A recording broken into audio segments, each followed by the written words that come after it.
خوش بھی ہوتے ہوں گے دل میں. تو میں نے ایک دفعہ ان سے کہا کہ یہ آپ کا حق ہے کہ آپ کے لیے تالی بجائی جائے، اس لیے کہ آپ نے تکلیف اٹھائی ہے یہ سوچ کر کہ اس سے ملک کا بھلا ہو جائے گا. ٹھیک ہے، اعتزاز صاحب جیسا کوئی آدمی اٹھے اور لے جائے، کوئی بھی آدمی. یہ جماعت اسلامی والے تو جا سکتے ہیں. اس سے پہلے جب طاہر القادری صاحب گئے تھے اور عمران خان صاحب گئے تھے تو قوم نے کیا کیا تھا؟ مجھے بہت گالیاں دیتے ہیں، میسج کرتے ہیں بعض لوگ، تو وہ کہتے ہیں اس وقت تم کہاں تھے جب عمران خان نے دھرنا دیا تھا؟ تو میں انہیں جواب دیتا ہوں کہ میں اس وقت دھرنے کی مخالفت کر رہا تھا، میں اس دھرنے میں گیا بھی نہیں، اور میں نے ٹیلی ویژن پہ فوراً ہی کہا کہ انہوں نے غلط کیا ہے، مخالفت کی، جبکہ وہ میرے دوست بھی تھے، میں ان کا حامی بھی تھا، مگر دھرنے کی مخالفت کی اور 6 مہینے ہماری ملاقات نہیں ہوئی. اس کے بعد انہوں نے خود مجھے فون کیا، گھر پہ بلایا، تو میں نے کہا ٹھیک ہے، میں ان کی خدمت میں حاضر ہوا. میں نے پہلے بھی کہا تھا غلط کیا، پھر بھی میں نے ان سے یہ کہا کہ بھئی یہ میں اس کے سمجھتا ہوں کہ اس سے فائدہ نہیں ہوا آپ کو.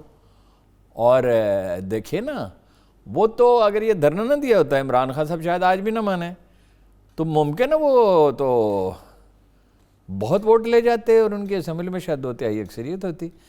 کچھ لوگوں نے انہیں اس لیے ووٹ نہیں دیے، مطلب پنجاب نے انہیں اکثریت اس لیے نہیں دی، وسطی پنجاب نے، کہ ان کے خیال میں خان صاحب ایک پریکٹیکل آدمی نہیں ہے، ہوائی باتیں کرتے ہیں. اور انہوں نے تجربہ کار لوگوں کو ووٹ دیا، یعنی نون لیگ کو زیادہ ووٹ ملے پنجاب.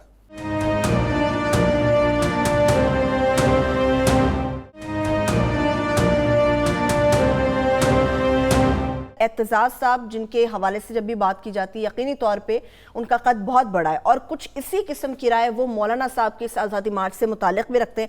وہ میں آپ کے ساتھ کلپ شیئر کروں گی، مگر اس سے پہلے 92 نیوز کا ہی شو ہے، یہاں کا ہمارا پروگرام ہے نائٹ ایڈیشن. اس میں چند روز پہلے اعتزاز احسن صاحب نے کیا گفتگو کی تھی مولانا صاحب کی اس تحریک سے ریلیٹڈ، وہ پہلے آپ کو سناتے ہیں، واپس آ کے پھر میں آپ کو سیکنڈ کلپ بھی اس کا دکھا دوں گی. ہم جمہوریت کی پامالی میں کبھی خوش نہیں ہو سکتے. ہمارے ساتھ یہ کئی مرتبہ ہو چکا ہے. پی این اے کی موومنٹ جو تھی، آپ وہ سوچیں، پاکستان پیپلز پارٹی کو اس کا اندیشہ ہے کہ یہ کہیں مذہبی موومنٹ ایک پی این اے والی موومنٹ نہ چل جائے. 1977 والی، 77 جب مولانا کے والد تھے، جب والد تھے، اور ہم نے اس کا بڑا نقصان اٹھایا. ہمارے تو شہید ذوالفقار علی بھٹو کی شہادت وہاں نعرے نظام مصطفیٰ کے لگاتے رہے. اچھا، اعتزاز احسن صاحب کی جو رائے ہے وہ تو آپ نے سن لی، مگر اس کے ساتھ ساتھ انہوں نے وزیر اعظم پاکستان عمران خان صاحب کی گرفتاری، جو کہ کہا گیا کہ جی مولانا فضل الرحمان صاحب نے کہا کہ جی لشکر کا دباؤ ہوگا، اس کے ذریعے سے گرفتاری ہو سکتی ہے اور حکومت بھی ہم گرا سکتے ہیں، استعفیٰ بھی ہم لے سکتے ہیں، اس پر اعتزاز احسن صاحب کیا رائے رکھتے ہیں؟ اور ان صاحب بڑی امپورٹنٹ گفتگو اعتزاز احسن صاحب نے کی ہے، اس میں 2 بڑے اہم نقطے انہوں نے اٹھائے. ایک تو فیصلوں سے متعلق جو آپ نے کی کہ مولانا نے کہا فیصلہ میں کروں گا، اس کی تائید آپ لوگ کریں گے، تو فیصلے سب مولانا کریں گے تو رہبر کمیٹی کیا کرے گی؟ رہبر کمیٹی کچھ نہیں کرے گی. رہبر کمیٹی نے پہلے بھی حالات کو نہیں ادراک نہیں کیا، بہت سے لوگوں نے نہیں کیا اور خوش ہوتے رہے. خوش اس بات پہ ہوتے رہے، اخبار میں بھی وہ لوگ شامل ہیں کہ جذبہ انتقام کی تسکین ہو جائے. عمران خان صاحب ہٹ جائیں، جذبہ انتقام کی تسکین ہو جائے. جو آدمی انتقام لینا چاہتا ہے وہ زندگی بسر نہیں کرتا، وہ زیادہ سے زیادہ یہ کر سکتا ہے کہ انتقام لے لے، مطلب اپنے مخالفوں کو مار ڈالے پھر خود بھی پھانسی چڑھ جائے. دیکھیں جو قرآن کریم کیا کہتا ہے، کس بنیاد پہ ہم کہتے ہیں فلاں بات درست ہے، کہ جو قرآن میں لکھا ہے وہ صحیح ہے، اس پہ کسی کو اختلاف نہیں، مسلمان کو کسی کو نہیں. جو ہلاک ہوا وہ دلیل سے ہلاک ہو، یعنی تب ہلاک سے مراد تباہی ہے. جو تباہ ہوا وہ دلیل سے تباہ ہوا، جو زندہ رہا وہ دلیل سے زندہ رہا. بھئی دلیل دیں نا، لاٹھی سے منوانا چاہتے ہیں آپ بات، اور کل کو وہ بالکل یہ اسی طرح جیسے طالبان نے قبضہ کر لیا تھا افغانستان پہ اور اپنے مخالفوں کے لیے جین دوبر کر دیا تھا، اور جو بھکاری خواتین تھیں کابل میں ان پہ لاٹھیاں برساتے تھے. ایک عورت کے پاس کھانے کے لیے نہیں ہے، یا تو کوئی اسے کھانے کے لیے دے دے، ورنہ اسے بھیک مانگنے سے کیسے روکا جا سکتا، کیونکہ اسے زندہ تو بہرحال رہنا ہے. تو یہ اس طریقے سے لاہور میں اسلامی جمعیت طلبہ نے عمران خان کا ساتھ کیا تھا، کراچی یونیورسٹی میں یہی کیا تھا، اور اس سے الطاف حسین پیدا ہوتے ہیں. جہاں بھی تشدد ہوتا ہے کہ نتیجے میں جہاں عدل نہیں ہوتا وہاں غیبت ہوتی ہے، شکایت پیدا ہوتی ہے، شکایت کا ازالہ نہ کیا جائے غیبت ہوتی ہے، غیبت پیدا ہو جاتی غیبت کے مرحلے پر بھی اسے نہ روک دیا جائے تو فتنہ پیدا ہوتا ہے، جتھے بن جاتے ہیں، بغض و عناد ہو جاتا ہے۔ اور قرآن کریم یہ کہتا ہے کہ الفتنۃ اشد من القتل، فتنہ قتل سے بھی بڑا گناہ ہے، اور یہ کہتا ہے کہ فتنے کو روکنے کے لیے جھوٹ بولنا پڑے تو بول دیا جائے وہ جائز۔ فتنہ، اللہ کی مخلوق مر جائے گی، معاملہ عدالت میں چلا گیا ہے، اور عدالت جو فیصلہ کرے، کیونکہ عدالت تو دلیل پہ فیصلہ کرے گی، مثلا عدالت یہی فیصلہ کر دے جی کہ الیکشن کرا دیں 2 سال کے بعد، یا ایک کمیٹی بنا دے وہ کہ 6 مہینے میں ہم اس پہ فیصلہ دیں گے، یا 6 دن میں دیں گے فیصلہ، کوئی تو راستہ ہو نا۔ اور بات کیوں نہیں کر رہے؟ استعفیٰ لے کے استعفیٰ لینے آئے وہ نہیں، بات کریں نا، اور قوم سے بھی بات کریں۔ یہ تو ایک پارٹی جس نے کبھی 3% سے زیادہ ووٹ نہیں لیے، کبھی 3% سے زیادہ ووٹ نہیں لیے، یہ تو اس کا مطالبہ ہے، اور اس مطالبے میں اس میں پیسے ہیں نواز شریف صاحب کے ہیں، البتہ یہ آپ بڑی خبر دے رہے ہیں، نواز شریف صاحب کے پیسے لگے ہوئے اس میں، پیسے ہیں ہی نواز شریف صاحب کے۔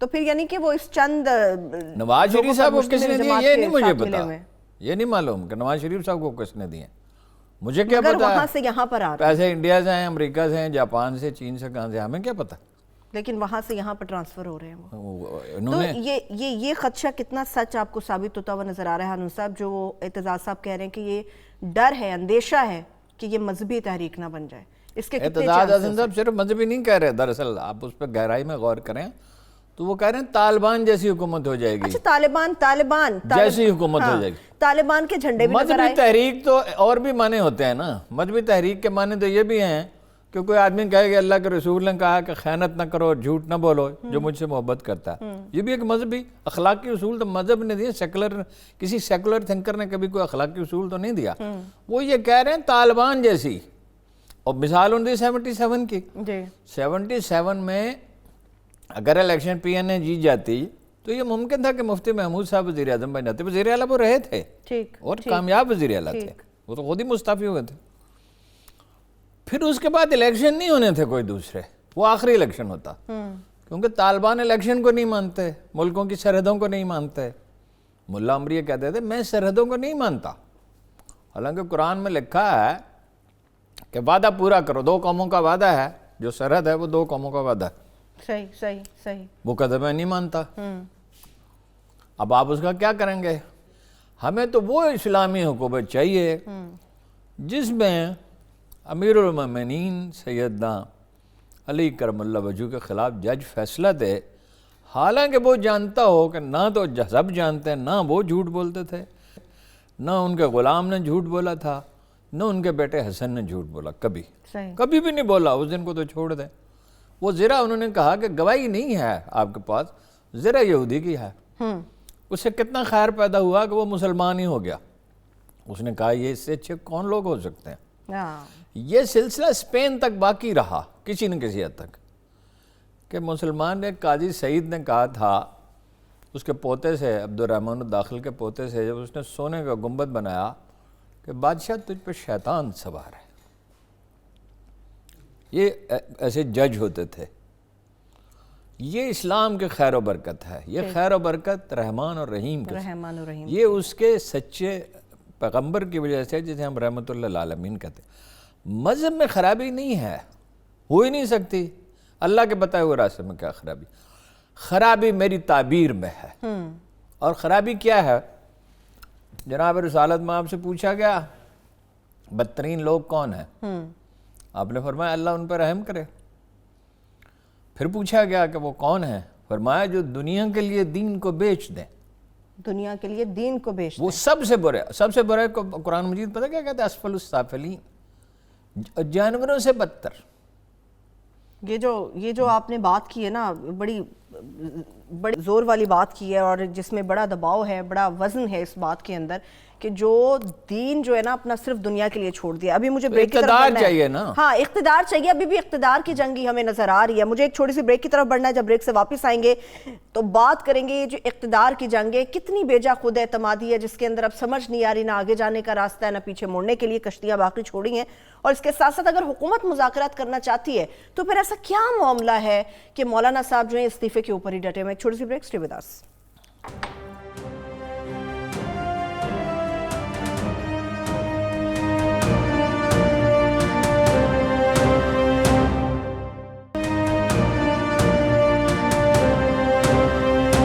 اپوزیشن جماعتیں جس میں Peoples Party, Noon League, A N P, دیگر جماعتیں بھی شامل ہیں, وہ مولانا صاحب کے عزائم سے واقف نہیں ہیں یا اپنے جذبہ انتقام کی تسکین چاہتے ہیں. وہ کہ بھئی عمران خان کو جانا چاہیے, مگر کس طرح جانا چاہیے؟ ووٹوں سے نا. مثلا کوئی آدمی کہے جی ریفرینڈم کرا لے, ٹھیک ٹھیک, کوئی طریقہ ہو سکتا ہے. بھئی میرا آپ کا جھگڑا ہے, آپ نے یہاں پیسے رکھے اور آپ کو شبہ ہوا کہ میں نے اٹھا لیا, فرض کیجئے ٹھیک ہے, 1000 روپے کا نوٹ فرض کیجئے. اب اس کا فیصلہ آپ تو نہیں کر سکتی, نہ میں کر سکتا ہوں. اس کا فیصلہ تو سالس کرے گا یا عدالت کرے گا. بالکل ایسا ہی ہے. وہ خود ہی انہوں نے ایک بات طے کر لی ہے کسی نے, بھئی تنازع ہے نا, تو تنازع عدالت میں چلا گیا ہے, جا رہے ہیں وہ عدالت میں. Let the court decide, let the court decide. ہاں, ایک اور معاملے پہ پرویز خٹک صاحب بھی عدالت میں جا رہے ہیں نا, اسی معاملے پہ. ہاں, تو مجھے یہ بتائیں ہارون صاحب کہ اب یہ سارا معاملہ تو ہو گیا ہے, حکومت بھی اس چیز کے لیے تیار نہیں. انتقامی سیاست کی جو آپ بات کر رہے ہیں, یہ ٹیگ تو کل تک خان صاحب کے گلے میں لٹکا کے پھرتی تھی اپوزیشن, یہ ڈھول بجا رہی تھی کہ خان صاحب انتقامی سیاست کر رہے ہیں. اب خود کس جذبے کی تسکین کے لیے لوگ نکلے ہوئے ہیں؟ نہیں, خان صاحب بھی یہی کر رہے ہیں نا. خان صاحب جو کام چھوٹے پیمانے پہ چند آدمیوں کے ساتھ کر رہے تھے, وہ مولانا فضل الرحمان پورے ملک کے ساتھ کر رہے ہیں. اور ہمیں یہ بھی معلوم نہیں ہے کہ کس کے ایما پہ کر رہے ہیں. وہ کوئی انڈیپینڈنٹ پلیئر تو نہیں ہیں, کبھی نہیں تھے. وہ تو ایک چھوٹا سا حکومت کا حصہ ہوتا ہے. 2 کمرے چمبا ہاؤس میں ان کے لیے سال میں 365 دن یہاں خالی رکھے جاتے تھے, اور بہت سی سہولتیں انہیں حاصل تھی کہ ان کے ہاؤسنگ کے منسٹر تھے اکرم دورانی صاحب. تو وہ سب چیزیں چاہتے ہیں جو اقتدار. انسان کی سب سے بڑی کمزوری کیا ہے؟ طاقت. میں ہر روز دہراتا ہوں امام شافعی رحمۃ اللہ علیہ کا قول کہ یہ تو میں مان سکتا ہوں کہ کسی نے پی رکھی ہو اور وہ نشے میں نہ ہو, مگر یہ نہیں میں مان سکتا کہ کوئی اقتدار میں اور نشے میں نہ ہو. اقتدار کی خواہش ہی نشہ پیدا کر دیا. وہ ایک دفعہ مولانا کی پارٹی کے ایک آدمی نے کہا تھا کہ جب ان کو امیدوار نامزد کیا نوابزادہ نصر اللہ خان نے پرائم منسٹرشپ کے لیے 2002 میں, تو ان کی اپنی پارٹی کے ایک آدمی نے, میں اس کا نام اس لیے نہیں لیتا کہ وہ معتوب نہ ہو جائے, یہ کہا تھا کہ اب تو ہمارے مولانا سوتے بھی وزیر اعظم کی طرح ہیں, بیٹھتے بھی وزیر اعظم کی طرح. وہ سلامی تو انہوں نے لینی شروع کر دی. اچھا بننا ویسے وہ میری اطلاع جو ہے, جو کنفرم تو کوئی میں نہیں کر سکتا, لیکن ذمہ دار طرح کہتے ہیں بننا وہ صدر چاہتے ہیں. نواز شریف صاحب وزیر اعظم بن جائیں یا مریم نواز بن جائے, وہ صدر بن جائے, مولانا صاحب کو مل جائے. ٹھیک ہے. اچھا چلیے, اب اس طرح سے تو استعفیٰ نہیں دیں گے خان صاحب. اب اپنے اجتماعی استعفوں کی انہوں نے بات کر دی, پلان بی انہوں نے تیار کیا رہبر کمیٹی نے, جس کے اوپر ہمیں اپوزیشن پھوٹ میں نظر آ رہی ہے. اجتماعی استعفوں کی یہ لوگ بات کر رہے ہیں مگر اپوزیشن کے ساتھ چلنے کو تیار نہیں ہے. دھرنا پرولونگ کرنے کی یہ بات کر رہے ہیں مگر اپوزیشن اس چیز کے لیے تیار نہیں ہے. تو پھر یہ کیسا گٹھ جوڑ ہے کہ جس کے درمیان میں آگے پہنچنے سے پہلے ہی دراڑیں آ گئی ہیں؟ دیکھیے جی, وہ تو پہلے ہی, یعنی اب کیا اختلاف, وہ تو پہلے اختلاف تھا. یعنی جلسے کے دن پر بھی اتفاق رائے نہیں ہوا, بڑی مشکل سے. تو گیسٹ اپیرنس کس چیز کے لیے دے رہے ہیں ہارون صاحب؟ جذبہ انتقام کی تسکین کے لیے اور اپنی جان چھڑانے کے لیے. روپیہ تو بنایا ہے زرداری صاحب نے بھی, انہوں نے بھی. اور روپیہ تو حکومت اس طرح بنانا, اگر وزیر اعظم پیسے کما رہا تو بالکل ایسی بات ہے جیسے تھانے دار تھانے میں ایک ہوٹل بھی کھول لے. وہ اس کو تھانے دار بنایا نا, وہاں وہ ہوٹل تو نہیں کھول سکتا. ہاں کچھ بھی کرے. لیکن تھانے جناب ابو بکر صدیق نکلے گھر سے جس دن وہ مقرر ہوئے تھے, اور وہ انہوں نے خواہش تو نہیں ظاہر کی تھی, مسلمانوں نے بنا دیا. وہ گھر سے نکلے, وہ گٹھڑی اٹھائی کپڑوں کی اور گاز اپنا اٹھایا. تاجر تھے, کپڑا بیچتے تھے, بڑا معزز کاروبار، رسول اللہ نے بڑے اس کو پسند کیا ہے کپڑے کی تجارت کو. تو جناب عمر ابن خطاب انہوں نے روک دیا، آپ نہیں کر سکتے. ان کا بھائی کہاں سے کھاؤں گا؟ ان کا ہم آپ کا وظیفہ مقرر کریں گے. اچھا، وہ وظیفہ مقرر کیا گیا. کتنا؟ جتنا مدینہ کا ایک مزدور کماتا تھا اتنا. اس ساری ہم ان کی اولاد ہیں، اور ہم اب یہ کہتے ہیں کہ کھاتا ہے تو لگاتا بھی ہے. ہم کس کی اولاد ہیں؟ صحیح کہہ رہے ہیں. معنوی طور پہ، فزیکلی تو نہیں، مگر تمام مسلمان ایک طرح سے رسول اللہ کی اولاد کی طرح ہیں. بے شک بے شک بے شک. لیکن یہ جو آپ کہہ رہے ہیں نا کھاتا ہے لگاتا بھی ہے، یہ آپ کو ہماری قوم کا بھی حساب نظر آ گیا ہوگا، خاص طور پہ کچھ خاص شہروں کی. شہباز شریف صاحب کے بارے میں یہ رائے تھی. غلامی اتنی بری چیز ہے، اتنی بری چیز انسان کو کسی بھی حد تک لے جاتی ہے. یہ غلامی جو ہے نا، وہ جسے زیبا کہیں آزاد بندے ہے بھائی. زیبا کیا بات. جو غلام ہے وہ کہتا ہے، فرانسس فینن کہتا ہے کہ وہ خواب بھی جو دیکھتا ہے غلام جو خواب دیکھتا ہے وہ بھی آقا کی مرضی کے مطابق ہوتے ہیں. اس کی سوچ ویسی بن جاتی ہے، بس وہ اس کے اندر لیو کرتا ہے. ٹھیک ہے. اچھا ہارون صاحب، مجھے آپ یہ بتائیں، ہر معاملے پہ عمران خان صاحب آتے ہیں، قوم کے سامنے سچویشن کو کلیئر کرتے ہیں، وہ کتنی بھی کرخت قسم کی سچویشن نہ ہو، سنگین سنجیدہ جتنی بھی ہو، ابھی خان صاحب کو آپ کو لگتا ہے کہ ایک بار آنا چاہیے اور خطاب کرنا چاہیے، لوگوں کو بتانا چاہیے، قوم کو اعتماد میں لینا چاہیے کہ کچھ نہیں ہوگا، سب خیر خیریت سے چلتا رہے گا؟ ہاں، دونوں طرف کے دلائل موجود ہیں. اگر وہ خاموش رہتے ہیں تو اس میں ایک طاقت کا احساس پیدا ہوتا ہے، پر اعتماد ہونے کا احساس چلا لیتا ہے. اگر وہ بات کرتے ہیں اور دلیل سے بات کریں تو اس کا بھی اثر ہوگا. مگر اگر میرا مشورہ کوئی ان تک پہنچا سکے تو میں یہ کہوں گا کہ وہ غصے کا اظہار کرنے کی بجائے دلیل سے بات کریں اور محبت سے بات کریں. سیاست کا اسم اعظم محبت ہے، سیاست کا اسم اعظم طاقت نہیں ہے. وہ طاقت جو محبت سے پیدا ہوتی ہے، لوگوں نے ان سے کیوں محبت کی کہ انہوں نے شوکت خانم اسپتال بنایا، انہوں نے عالمی کپ جیتا، انہوں نے نیمل کالج بنایا، انہوں نے پاکستانیوں کا امیج اچھا کیا دنیا بھر میں. اچھا، تو وہ اس کی وجہ سے بہت سے لوگوں نے ووٹ دیے. حالانکہ یہ تو سب مانتے ہیں کہ وہ کوئی زیادہ پریکٹیکل نہیں ہے. اچھا، یہ بھی مانتے ہیں کہ کرپشن نہیں کی انہوں نے، یہ بھی مانتے ہیں. نہیں، فہم تو نہیں ہے نا سیاست کا. حالانکہ ہم باورچی بھی نہیں رکھتے جس کو فہم نہ ہو کھانے کا، ڈرائیور بھی نہیں رکھتے جس کو گاڑی چلانے کا. آپ کہنا چاہ رہے ہیں ہم نے وزیر اعظم بنا لیا؟ نہیں، کس لیے بھائی؟ اس کی دلیل لوگوں نے کیوں چاہا کہ یہ خدمت کرے گا. اب وہ کر رہے ہیں یا نہیں کر رہے، اس کا سلیقہ رکھتے ہیں یا نہیں سیاست کا، وہ تو ایک بحث ہے، وہ ہم کرتے ہی رہتے ہیں، روز تنقید کرتے ہیں ان پہ. مگر مولانا فضل الرحمان ان سے استعفیٰ لیں، اس کے بعد وہ ہمارے حاکم بنے، ان کا تو حصہ تو کم از کم یہ ہوگا کہ ان کا حصہ بڑھ جائے گا بہت اقتدار میں. اس کے بعد کسی پاکستانی کی جان اور آبرو محفوظ نہیں رہے گی. اور یہ وہ خدشہ، یہ وہ اندیشہ ہے جس کے بعد ہر شخص سنات بھی اور سمجھنے کے بعد بھی بڑا محتاط ہو جائے گا. مجھے ابھی بریک کی طرف جانا ہے. جب بریک سے واپس آئیں گے تو جاننے کی کوشش کریں گے کہ رانا ثناء اللہ صاحب سے متعلق بات ہوگی، نواز شریف صاحب کے صحت سے متعلق بات ہوگی، اگلا لاہے عمل کیا ہوگا کل، کیونکہ صرف ایک دن باقی رہ گیا ہے. استعفے پہ بات نہ بنی تو پھر کیا ہوگا؟ تصادم ہوگا، دھرنا لمبا ہو جائے گا، یا پھر آگے تک جایا جائے گا؟ ایک چھوٹی سی بریک کے بعد واپس آئیں گے، اس پہ بات کریں گے.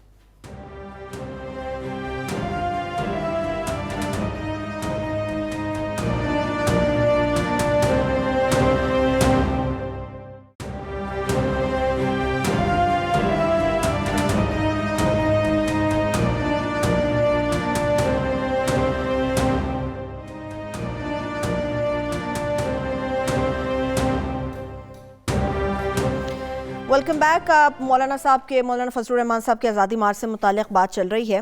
تو مجھے یہ بتائیں ہارون صاحب، اچھا اس میں بڑی دلچسپ قسم کی بات ہے، جس طرح سے ہم نے اعتزاز احسن صاحب کی بات کی، ان کے اپنے جو لیڈر ہیں بلاول صاحب، وہ تو اس آزادی مارچ کے اندر ایز اے گیسٹ اپیرنس اپنی دے رہے ہیں.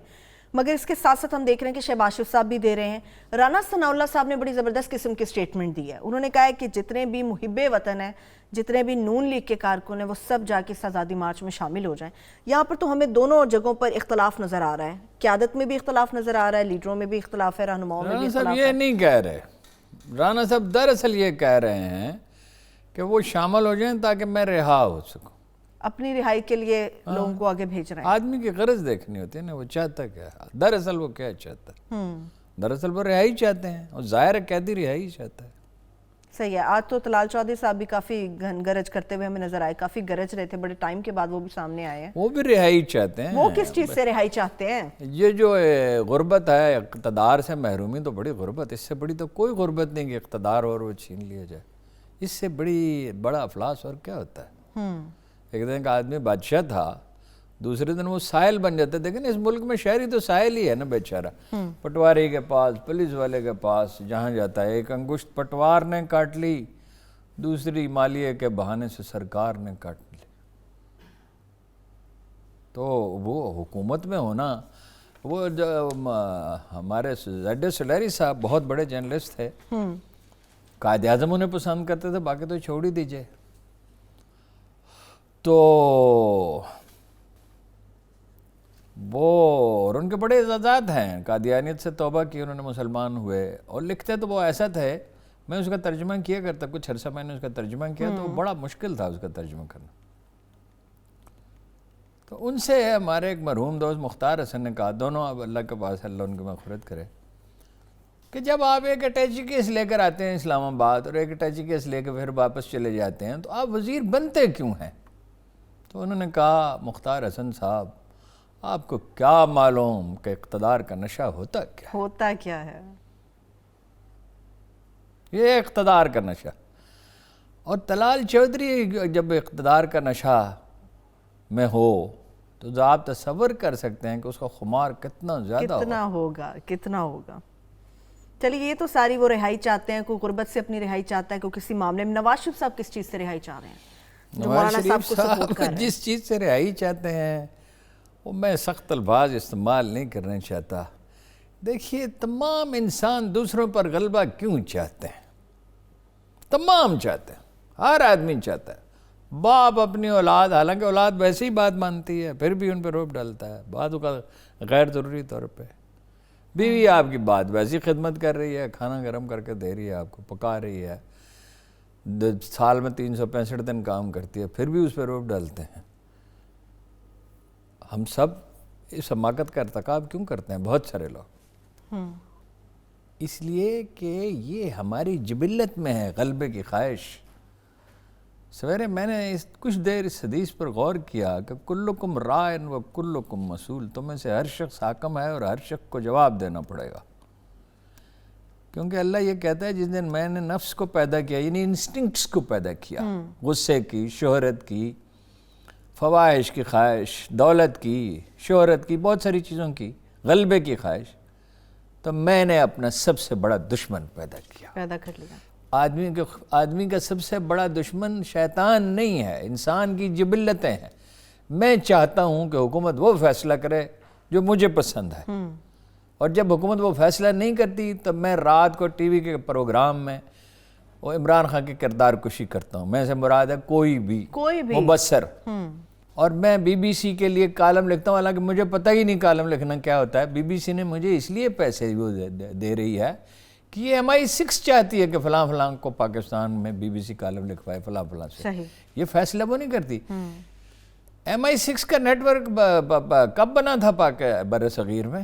صرف پاکستان میں نہیں, 19ویں صدی میں, سوائے ٹیپو سلطان کے علاقے کے, حیدر علی کے, باقی سارے ہندوستان میں انٹیلیجنس نیٹ ورک بنا چکے تھے, اور وہ یہ جان چکے تھے کہ ہندوستان پر حکومت کے لیے باہم لڑانا ضروری ہے. ہندوؤں اور مسلمانوں کو بھی تو لڑانا ظاہر آسانی تھا, مگر پھر مسلمانوں کو بھی مسلمانوں سے لڑایا جائے, مدارس بنائے جائیں,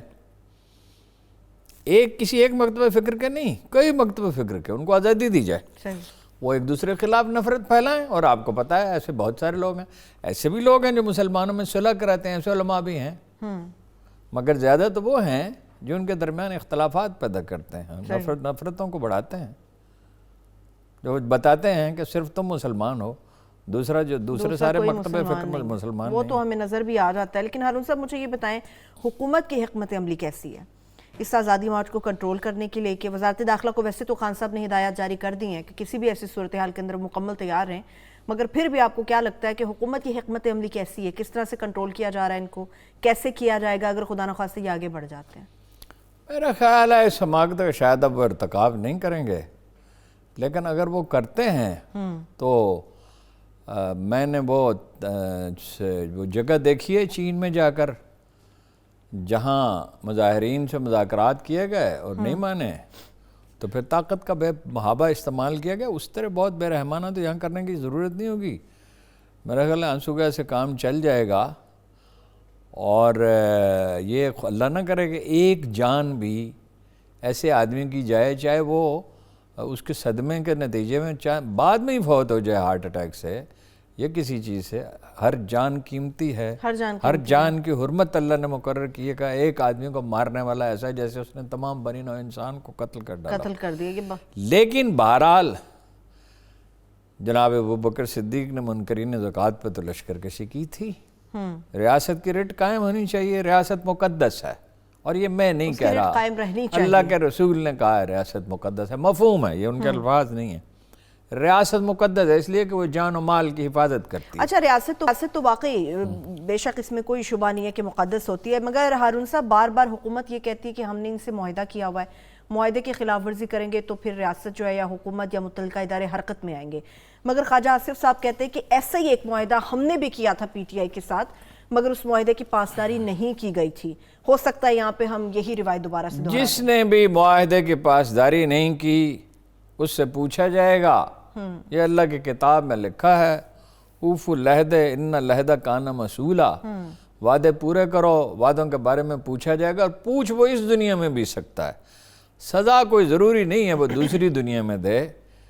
اگر میں نے ظلم کیا ہے اور معافی نہیں مانگتا ہوں تو اس دنیا میں بھی مجھے سزا مل سکتی ہے۔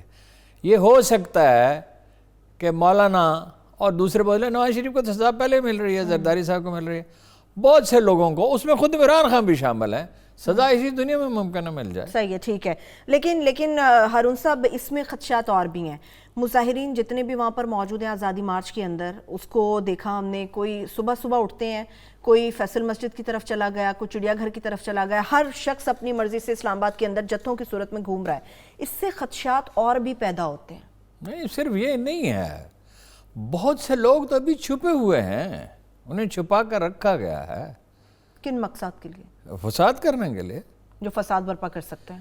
جو فساد کیا برپا کر سکتے ہیں؟ مطلب اسلام آباد کے شہری تو بالکل اسی طرح قیدی ہیں مولانا کے جیسے سری نگر کے لوگ بھارتی فوج کے قیدی ہیں۔ بھارتی فوج کے قیدی ہیں۔ اب مولانا صاحب یہ بھی کہہ رہے ہیں ہارون صاحب کہ بہت سارے لوگ ہمارے پیچھے رہ گئے ہیں، کہیں مولانا صاحب کو یہ تو نہیں لگ رہا کہ موسم کی شدت کی وجہ سے لوگ اب تتر بتر ہونا شروع ہو گئے ہیں؟ تو انہوں نے پہلے سے پلان کیا ہوا ہے۔ دیکھیے مولانا کا تعلق جس قبیلے سے ہے نا، میں اتفاق سے اس قبیلے کے لوگوں کو جانتا ہوں۔ ٹھیک ہے۔ یہ جو غزنی سے ڈیرہ اسماعیل خان تک جو لوگ سفر کر حالت سفر میں رہتے تھے، خانہ بدوش، یہ بڑے کمال کی پلاننگ کرنے والے لوگ ہوتے ہیں، ان کی حسیات بہت تیز ہوتی ہیں۔ چلیے ہارون صاحب انشاءاللہ تعالیٰ کل دوبارہ حاضر ہوں گے تو اس سے متعلق سے مزید بھی بات کریں گے۔ وہ لوگوں کو اس لیے تیار کیا ہوا تاکہ تعداد کم نہ ہونے۔ اور خدا نہ خواستہ یہ بھی ہے جس طرح سے ہارون صاحب نے واضح کیا ہے کہ فساد برپا ہو سکتا ہے، بڑے لوگ ابھی چھپا کے رکھے گے، انشاءاللہ کل پھر حاضر ہوں گے اور اس سے متعلق مزید بھی گفتگو کریں گے۔ ہارون صاحب آپ کے قیمتی وقت کا بے حد شکریہ، مجھے اجازت دیجیے، اپنا بہت سا خیال رکھیے، خدا حافظ۔